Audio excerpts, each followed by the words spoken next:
काठमाडौँ उपत्यकाको माथि उभिएको शिवपुरी नागार्जुन राष्ट्रिय निकुञ्जमा जाडो यहाँ सुन्दर मात्र होइन, कठोर पनि हुन्छ। मनसुन र गर्मीमा फलले भरिएको जङ्गल जाडो आउँदा सुनसान भइरहेको हुन्छ। एउटा हाँगामा ब्लू थ्रोटेड बार्बेट यानि कि कुतुर्के बसिरहेको छ।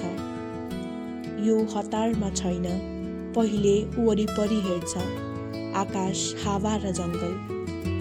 आफू सुरक्षित छ कि छैन, पहिला त्यसले त्यो पक्का गर्नुपर्ने हुन्छ। त्यसपछि मात्रै यसको नजर मैलको फलतिर जान्छ। फल कडा छ, तितो छ, तर जाडोमा यसले फरक अर्थ राख्दछ। बार्बेटले आफ्नो बलियो चोच प्रयोग गर्दै फल बिस्तारै फुटाउँछ।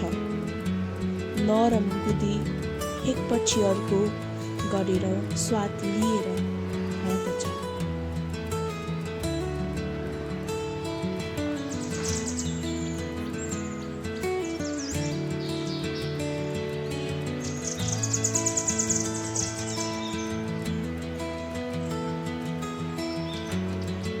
बिचमा फेरि रोकिँदै फेरि हेर्दै मैलको मजा उठाइरहेको छ।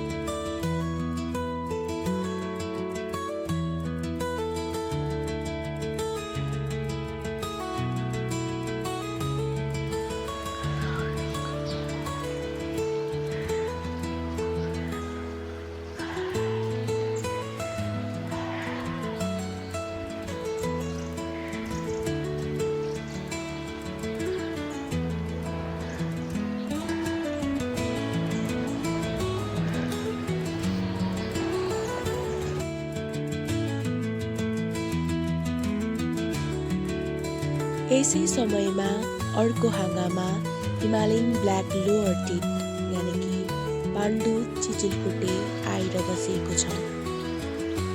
यो सानो चराको चोच बार्बेटको जस्तो बलियो छैन, त्यसैले यो फललाई बोक्न वा निकल्न सक्दैन। सानो चोचले फललाई सानो सानो टुक्रामा पार्दै खानुपर्ने हुन्छ।